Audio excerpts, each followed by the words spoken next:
सभी को सादर नमस्ते। दैनिक योग दर्शन कक्षा में आप सभी का स्वागत है।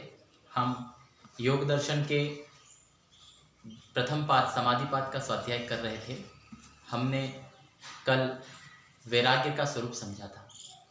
महर्षि पतंजलि जी ने योग का स्वरूप बताते हुए कहा है, योगस चित्तवृत्ति निरोधः। योग चित्तवृत्तियों के निरोध को कहा जाता है। फिर चित्तवृत्तियों को समझाते हुए उन्होंने बाद में चित्तवृत्तियों के निरोध के साधन को कहा, जो कि अभ्यास और वैराग्य है। इसमें से हमने अभ्यास और वैराग्य को समझ लिया था। कल हमने 15वें सूत्र में वैराग्य के स्वरूप को समझा था, वह अपर वैराग्य था। आज 16वें सूत्र में महर्षि पतंजलि वैराग्य के दूसरे स्वरूप को बताते हैं, जो उच्च स्तर का वैराग्य है। वैराग्य दो प्रकार के हैं, एक अपर वैराग्य और एक पर वैराग्य।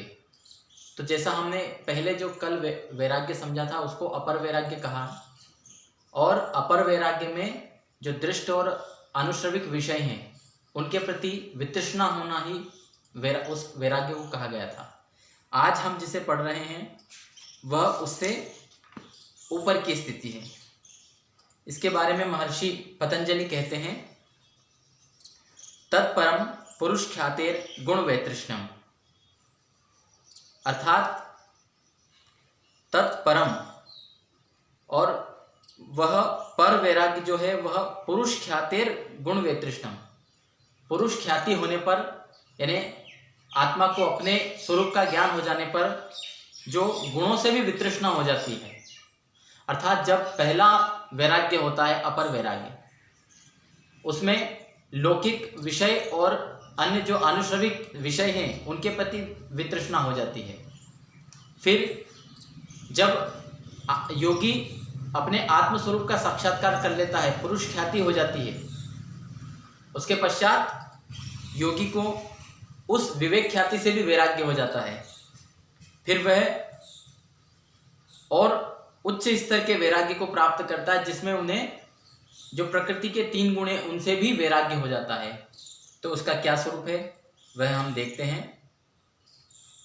महर्षि व्यास इसका भाष्य करते हुए कहते हैं, दृष्ट अनुश्रविक विषय दोषदर्शी विरक्तः, जो जिसने दृष्ट और अनुश्रविक विषयों में दोष देख करके जो विरक्त हो गया है, ऐसा योगी पुरुष दर्शनाभ्यासात, इन्हें अपने आत्मस्वरूप के दर्शन के अभ्यास से तत्शुद्धिर प्रविवेक आप्यायित बुद्धि, उस पुरुष दर्शन के अभ्यास से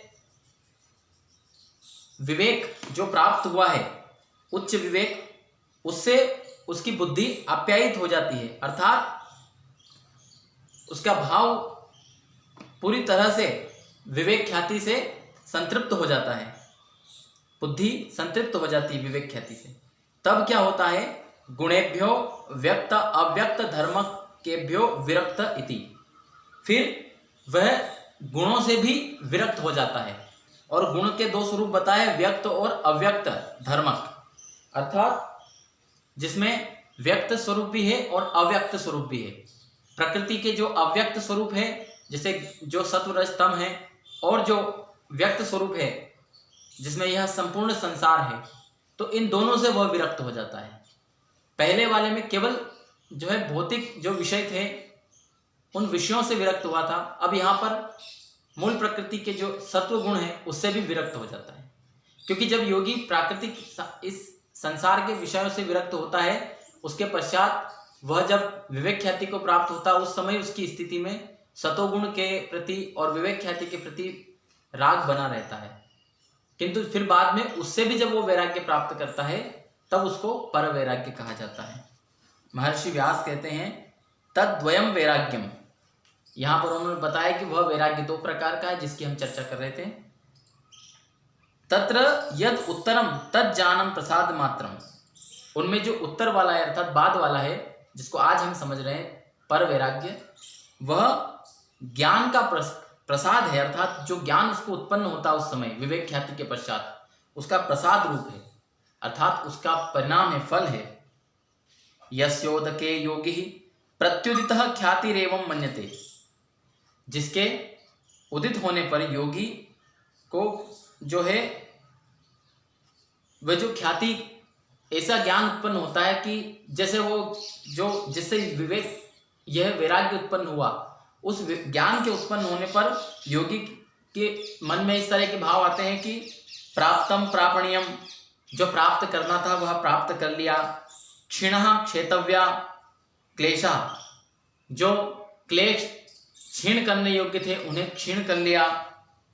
छिन्नः श्लिष्ट पर्वा भव संक्रमः, यानी जो यह भव सागर है या भव संक्रमः, जो क्रमिक एक के बाद एक जन्म जन्मांतर तक हमारा होता रहता है जन्म, उस भव से उसको हमने छिन्न कर लिया। इस प्रकार के भाव योगी के मन में होते हैं।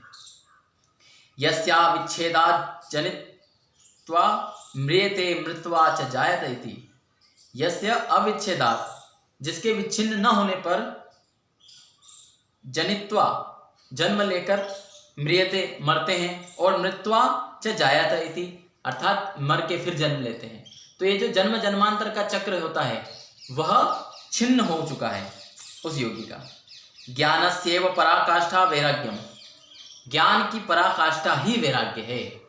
अर्थात यह जो ज्ञान उत्पन्न हुआ यह अंतिम पराकाष्ठा वाला ज्ञान है, इससे उच्च और कोई ज्ञान नहीं होता। फिर कहा कि एतस्यैव ही नान्तरीयकम केवल्यमिति, यही अंतिम स्थिति है और इसके अलावा केवल्य प्राप्त नहीं होता। ये केवल्य प्राप्त करने की अंतिम अनिवार्य स्थिति है।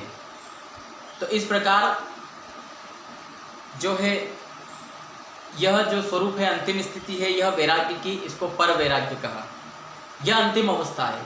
इस पर वैराग्य के प्राप्त होने पर योगी अंतिम अवस्था में पहुंच जाता है, अर्थात जिसको हम कहें संप्रज्ञात समाधि की भी अंतिम अवस्था, जिसको धर्म में समाधि कहा जाता है, उस अवस्था में योगी पहुंच जाता है। और इसमें यह भी बताया कि सारे क्लेश क्षीण हो जाते हैं और जो जन्म जन्मांतर का चक्र है वो भी नष्ट हो जाता है। तो इस प्रकार से यह हमने पर वैराग्य को समझा। अब महर्षि पतंजलि जी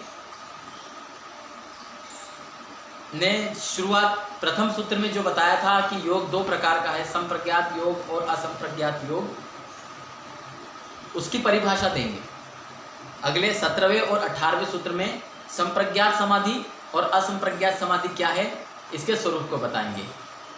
तो इसको हम कल देखेंगे। आज के लिए इतना ही। आप सबका बहुत बहुत धन्यवाद। ओम नमस्ते।